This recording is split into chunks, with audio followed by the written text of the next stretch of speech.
afternoon, and this time for our news updates, and you're with me, Patrick Pooper.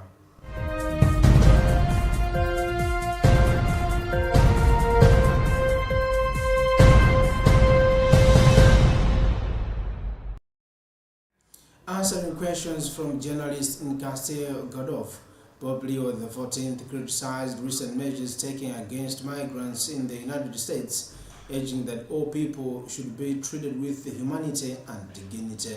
He also commended the killing of both Christians and Muslims in Nigeria and expressed a strong hope for a ceasefire in Ukraine, where he lamented that people are dying every day.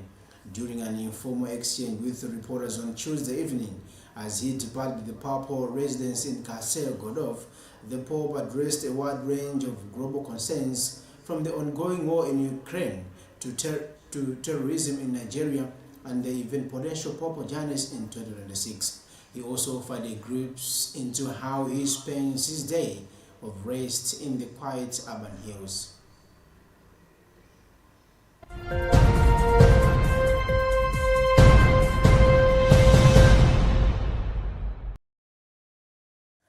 As a way of advancing Malawi's digital economy, Minister of Information and Communication Technology Shadrack Namalomba has urged the private sector to start manufacturing and assembling communication devices locally. He made the remarks in Ronge during Airtel's Malawi launch of 5G and VoLTE, saying private sector involvement is a key to ensuring new technologies benefit all Malawians.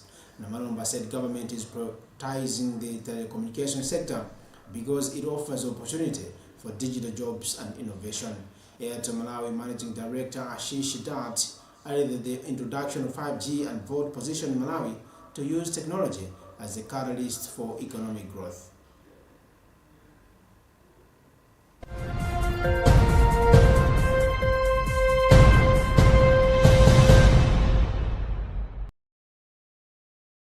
Government says it is committed to strengthening security across the country, following rising concerns that many people are keeping firearms without proper documentation. Minister of Homeland Security Peter Mukito made the remarks as the question continued to arise over the growing number of illegally owned guns believed to be contributing to increased crime rates.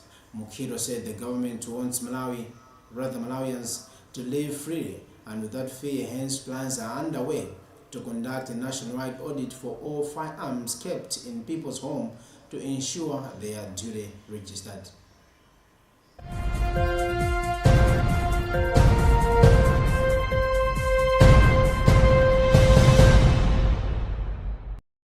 The Department of Disaster Management Affairs (DODMA) has called on journalists to broaden their coverage of disaster issues by reporting across the entire disaster risk management cycle, saying media practitioners play a critical role in strengthening national preparation, response, recovery, and resilience.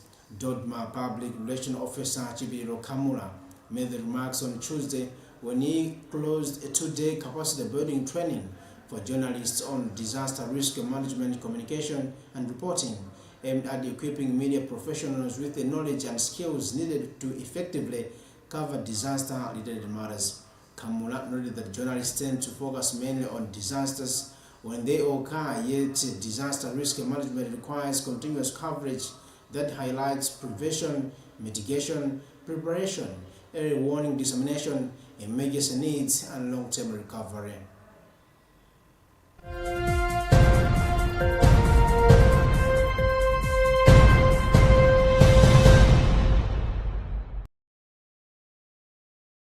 The court in Luntha has refused to grant bail to Kenneth Makina, popularly known as VJ Ken.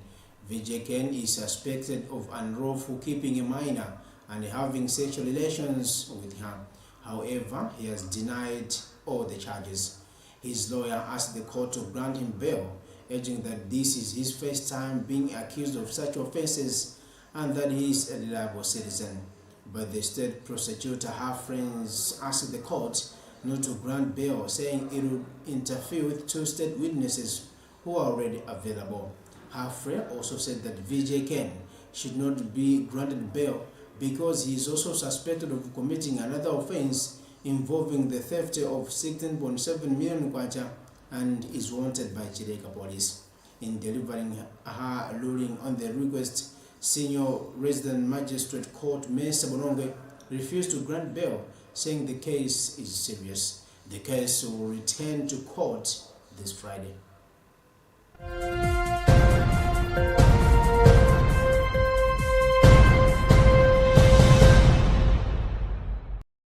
And finally, in international news, South Africa has said it does not want to receive any more chartered flights carrying Palestinians days after the controversial arrival of 153 passengers from Gaza in the country. Many aspects of their arrival remain unclear and disputed.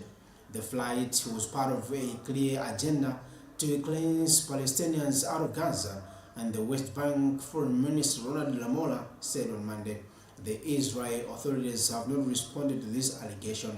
However, they said that South Africa had already previously agreed to receive the 153 Palestinians.